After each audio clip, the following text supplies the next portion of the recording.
번씩 경제뉴스 짚어보는데 오늘은 좀 늦었습니다. 이번 주는 뉴스공장 경제가진에서 최병현 교수님 나오셨습니다. 네, 안녕하세요. 예, 이번 주에 몇 가지 재미있는 기사가 있었어요. 오마이뉴스에서 경제 폭망이라고 한번 짚어보자 이런 기사도 있었고 어제는 또 정경련에서 재미있는 기사가 나왔습니다.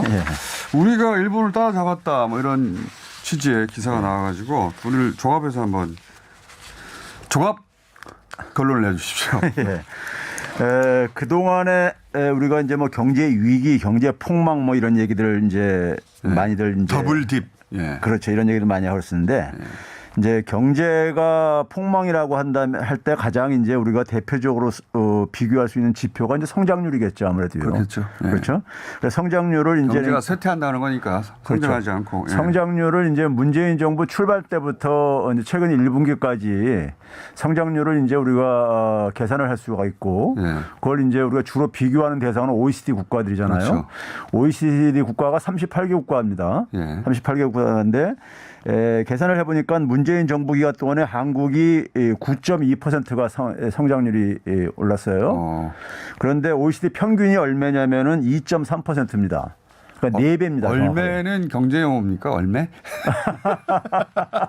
항상 얼마라고 안 하시고 얼매라고 하시는데. 그러니까 4배나 높습니다. 일단 경제 성장률 가지고 폭망이라고 할 수 없다. 도저히. 그렇죠. 거기다 이제 G7 국가들의 성장률하고 비교해 보면 또 3배나 높습니다.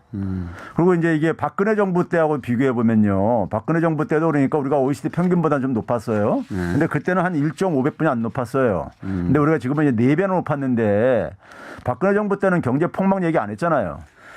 그런데 이렇게 가고 있고. 숫자로 보자. 일단 그 경제 성장률이 모든 걸 다 말해주는 건 아닌데 가장 대표적으로 고려하는 수치니까 거기서부터 시작해서. 그리고 이제 이렇게 얘기하면 또 이제 뭐라고 얘기하냐면은 재정을 투입해서 만든 거다. 그 얘기 많이 하죠. 재정 건전성 뒷전. 돈을 투입해서 만든 거다. 이렇게 얘기하는데요. 재정 건전성 비상등. 이것도 이제 G7 국가들하고 비교해 보게 되면은 우리나라가 지난 그러니까 2017년도부터 올해까지 지금 이제 보게 되면 재정 수지가 플러스 재정 흑자예요. 약간 이제 0.03%로요. 돈을 안 쓴 거죠. 이 이제 기업하고는 다르게 나라가 돈을 남기면 나쁜 거잖아요. 그렇죠. 꼭 써야 할 때 안 썼다는 얘기 아닙니까? G7 국가들은 다 마이너스고 미국 같은 경우 마이너스 8.7%인데 이 기간 동안에 문재인 정부 기간 동안에요. 재정 적자가. 다른 나라들도 2017, 18, 19, 20을 이제 평균 낸 거죠? 그렇죠. 그래서 이제 그러면 이제 뭐 G7 국가들은 소위 이제 일부 이제 좀 무지한 사람들이 기초통화 국가 아니냐 뭐 이런 식으로 얘기를 해요. 무지한 사람들. 근데 이거는 예를 들면 그 기초통화하고 아무 관계가 없어요. 재정 사용하는 거는요. 그래서 제가 그런 건데. 무지한 사람들. 언론에 그래서 이제 그것도 마찬가지로 많이 거론되던데. OECD 대부분 국가들하고 비교해 보더라도요. 재정 흑자를 기록한 나라는 노르웨이하고 싱가포르뿐이 없어요. 한국하고요. 작은 경제죠 거기는. 그러니까 뭐 전체적으로 보더라도 소위 말해서 기초통화국가가 아니라 하더라도 마찬가지란 얘기고요. 그 다음에는 이제 우리가 이렇게 얘기할 때 우리나라 같은 경우는 특히 이제 중요한 게 이제 이 그 수출이잖아요. 경제에 있어서. 그렇죠. 수출이 중요하죠. 수출을 먹고 사니까 우리가. 수출이 중요한데 한국이 그러니까 문재인 정부에서 수출 증가율이 한 27% 정도 올랐습니다. 그래요? 지난 그러니까 한 5년 사이에 그러니까요. 근데 이게 이제 G7에서 가장 높은 증가율이에요. 그러다 보니까는 경상수지 흑자가요. 경상수지 흑자가 박근혜 정부 때는 그러니까 예를 들어서 그 경상수지 흑자가 4년 동안에 한 2,687억 달러 정도가 증가했어요. 경상수지 흑자가요. 근데 문재인 정부에서 3,128억 달러로 441억 달러나 더 많이 증가했어요. 같은 기간에요. 경상수지 흑자폭도 더. 그러다 보니까 외환 보유액도 굉장히 중요하잖아요. 경제가 위기에 처할 때 방어할 수 있는 게 외환 보유액이니까요. 이것도 박근혜 정부 때보다 444억 달러나 더 증가했어요. 그러니까 뭘 가지고 경제가 폭망이고 한다는 것인지. 통상적으로 쓰는 경제 관련 거시지표 수치 가지고는 이제 그 경제 폭망이라고 말할 수치가 없다는 말씀이신 거고. 그렇죠. 그리고 뭐 이제 뭐 1인당 GDP로 보더라도 보게 되면은 달러 기준으로 보더라도 문재인 정부에서 박근혜 정부보다 더 높이 성장을 했고요. 성장을 했고요. 그래서 그런 점에서 보니까 이제 거시경제 지표를 가지고 아무리 그러니까 눈을 크게 뜨고 찾아봐도 경제 위기나 폭망과는 그러니까 거리가 멀다 이렇게 얘기를 할 수 있겠고요. 그리고 이제 말씀하셨듯이 그 정경련 산하한국경제연구원에서 뭐 정경련이 원래 이런 거 잘 안 내는데. 근데 이제 제가 볼 땐 뒷북치기입니다. 이제 뭐 뒷북치기인데 한국과 일본 간의 역전을 일단 우리가 이제 그 구매력 고려해서 이제 그러니까는 소득을 가지고 얘기를 하는데 그 전에 왜 제조업 경쟁력 가지고도 왜 수치? 맞습니다. 그것도 얘기를 하고 이제 하는데 먼저 이제 그 소득을 가지고 보게 되면 2018년도부터 우리가 이제 그 완전 역전을 시작했어요. 일본을?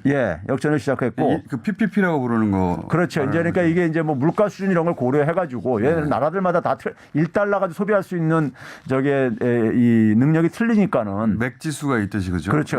맞습니다. 실제 정확하게. 개개인이 얼마나 가난한지 아닌지를 볼 수 있는 수치죠 이게. 그렇죠. 그런데 여기서 우리가 일본을 넘어선 게 몇 년 됐잖아요, 벌써. 그렇죠. 2018년부터 넘어섰고요. 작년 같은 경우는 지금 일본이 지금 주요 국가, 선진 국가라고 하기에는 참 무색할 정도로 경제 통계를 잘 지난해 것조차도 보고를 안 하고 있어요. 다른 나라는 다 보고 끝났는데. 나쁘구나, 수치가. 지난해 이제 마이너스 성장했잖아요. 마이너스 4.7%다 보니까 더 격차가 벌어졌겠죠. 그러니까요. 그 다음에 이제 뭐 일본이나 한국이 되게 이제 제조업을 가지고 이제 우리가 먹고 사는 나라인데 제조업 먹고 사는데 제조업 경쟁력을 가는 데가 이제 유엔 산하기관 중에 유니도라고 있습니다. 이게 이제 그러니까 산업 경쟁력을 한 나라들의 산업 경쟁력을 가는 브랜드 이름 같은데 유니도. 그러니까 웅쿠타드 비슷하게 이것도 이제 그러니까 주로 이제 개도국들의 이제 그러니까는 이 산업 간의 협력을 가기 위해서 이제 각 국가들 산업 경쟁력을 이제 측정하고 그러는데요. 이게 이제 124개 국가로 갈 때 대한민국이 3위입니다. 그렇게 높아요? 3위인데 문제는 뭐냐면은 2016년까지만 하더라도 5위였었어요. 3위로 이제 올라간 게고 그러면 누가 이제 떨어졌냐? 일본이 2위였었는데 5위로 내려온 거예요.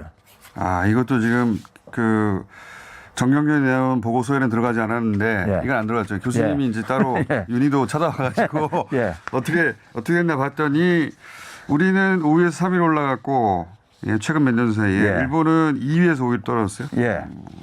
그러니까 이제 그런 점에서 한일 역전이고요.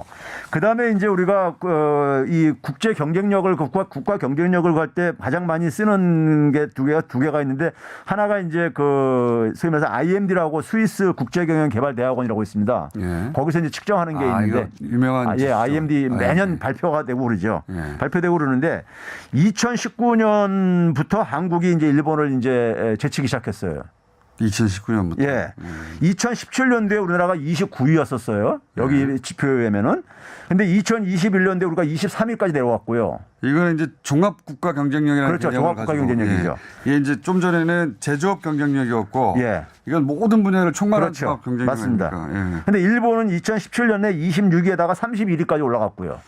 이게 역전되고 있는 상황에 대한 지표네, 이건. 그렇죠. 그러니까 이제 그러다 보니까는 이런 상황 속에서 그러니까는 대한민국의 뭐 경제 폭망, 경제 위기를 얘기하는 거는 너무 현실과 너무 동떨어진 얘기다. 이렇게 얘기를 하고 싶은 거죠. 신용도 얘기도 하잖아요. 신용. 그렇죠. 신용은 이제 국가 신용 등급을 매기는 게 이제 대개 이제 국제 신용 평가 기관에서 하는 게 있잖아요. 주요 하는 게 있는데 우리가 기본적으로 그러니까 주요 국제 신용 평가 기관에서 보게 되면은 두 등급 위에 있죠. 일본보다도요. 우리가 일본보다 두 단계 신용도가 위지요. 좋아요? 그러니까 우리가 한 90점이라면 일본은 한 85점 정도 이렇게 돼 있죠. 일반적인 인식하고는 다르네. 일본이 훨씬 신용도가 높을 것 같은데 그게 아니다. 그렇죠. 거기다가 뭐냐면 일본은 2018년 이후에 이 소위 말해서 같은 등급이라 하더라도 이제 전망을 그러니까 긍정적에서 뭐 안정적, 부정적 이렇게 이제 나눠서 또 얘기를 하는데 앞으로 어떻게 될 거냐? 그 이제 향후 전망을 좀 더 이제 그러니까 또 내렸습니다. 일본은요. 우리는 계속 유지가 되고 있고요. 같은 두 등급 차이라 하더라도 그런 내용의 차이가 있다는 거를 얘기를 안 할 수가 없습니다. 이번 주에 나왔던 몇 가지 기사를 종합해서 이제 경제 폭망을 얘기하는 분들이 있죠. 여전히 있는데 객관적인 수치가 그게 아니다라는 것과 그리고 이제 정경련이 웬일로 이런 데이터를 내놔서 정경련 기업들의 자신감 같은 건가요? 우리가 잘했다 이런? 뭐 이제 좋게 해석하면 우리나라 기업들이 그러니까 그렇게 잘하고 있다는 거고. 우리가 기업이 잘해가지고 일본을 제쳤다 이런 얘기겠죠? 그렇죠. 근데 일본이 경제 침략할 때만 하더라도 일본한테 안 된다고 그랬던 데가 정경련이었었거든요. 근데 이제 객관적으로 확 이제 드러나다 보니까는 본인들도 그걸 이제 인정 안 하면은 시대에 이제 뒤처지니까 지금 이제 이런 게 하는 게 아닌가 생각이 들어요. 자, 오늘 여기까지 하겠습니다. 예. 최백은 교수님이었습니다. 감사합니다. 네, 감사합니다.